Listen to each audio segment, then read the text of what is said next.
2 நாள் பழகியும் மனசை புரிஞ்சுக்கிறவங்களும் இருக்காங்க, 20 வருஷம் பழகியும் நம்மளை புரிஞ்சுக்காமல் போகிறவங்களும் இருக்காங்க. நன்றாக வாழ்ந்தால் 10 பேர் பொறாமைப்படுவார்கள், கஷ்டப்பட்டால் 10 பேர் ஏளனமாக பேசுவார்கள். எப்படி வாழ்ந்தாலும் குறை சொல்லும் மனிதர்கள் மத்தியில் அடுத்தவர்கள் என்ன பேசுகிறார்கள் என்று பார்க்காமல் அடுத்தது என்ன பண்ணலாம் என்று யோசிப்பது புத்திசாலித்தனம்.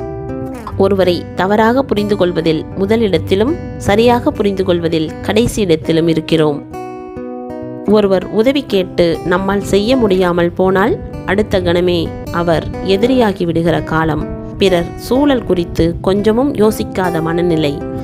ஆதாயம் இல்லாமல் சிறு புன்னகையை கூட சிந்திவிடக்கூடாது என்கின்ற பிழைப்புத்தனம். இதுதான் இன்றைய சூழல். தண்டனையை அவமானமாக கருதுபவர்கள் தவறு செய்ய துணிவதில்லை. ஆண்கள் ரசிக்க வேண்டும் என்று நினைக்கும் பெண் அலங்காரத்தில் கவனம் செலுத்துகிறாள். மதிக்க வேண்டும் என்று நினைக்கும் பெண் நடத்தையில் கவனம் செலுத்துகிறாள். எல்லார்கிட்டையும் உண்மையாயிருந்தா நீ நல்லவன் இல்ல, முட்டாள். உண்மை செருப்பு அணிந்து வருவதற்குள் பொய் உலகை சுற்றி வந்துவிடும். உண்மை இருக்கும் இடத்தில் பிடிவாதம் இருக்கும், நேர்மை இருக்கும் இடத்தில் நல்ல நடத்தை இருக்கும், அதிக அன்பு இருக்கும் இடத்தில் கோபம் இருக்கும். உங்களது மகிழ்ச்சியானது பிறரை சார்ந்ததாக இருக்குமேயானால் நீங்கள் ஒரு அடிமையாகிவிட்டீர்கள் என்று அர்த்தம். யாரும் என்னை ஏமாற்றினால் நான் ஏமாந்து விட்டதாக அர்த்தமில்லை, நான் அவர்களை அதிகமாக நம்பினேன் என்று அர்த்தம். தான் தவறை உணராமல் எல்லாமே உங்களுடைய தப்பு என்று சொல்கிறார்களோ அவர்களிடமிருந்து தள்ளி இருப்பதே நல்லது. என்னைக்கு இருந்தாலும் உங்களை ஒரு நாள் பலிகடாவாக ஆக்கிவிடுவார்கள்.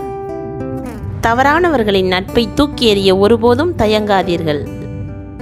நான் யாரிடமும் அதிகமாக பழகுவதில்லை, காரணம் பயத்தினால் இல்லை, பட்டது போதும் என்பதால். வெறுப்பதை விட ஒதுங்கி போவது நல்லது, ஒதுங்கி போவதை விட மறந்து விடுவது அதைவிட நல்லது.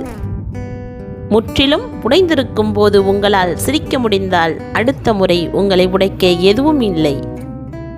புது நண்பனையும் பழைய எதிரியையும் நம்பாதே.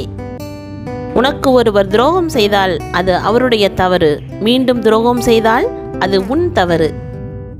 தன்மானத்தை சீண்டும் நிலை வந்தால் திமிராக பேசுவதில் தப்பே இல்லை. 1000 பேரை கூட எதிர்த்து நில், ஆனால் எப்போதும் ஒருவரை கூட எதிர்பார்த்து நிற்காதே. உப்பும் தப்பும் ஒன்றுதான். உப்பு அதிகமானால் உணவு வீணாகிவிடும், தப்பு அதிகமானால் வாழ்க்கையே வீணாகிவிடும். ஒரு குடும்பத்தில் ஆண் சரியாக இருந்தால் அந்த பெண் யாரிடமும் அசிங்கப்பட தேவையில்லை.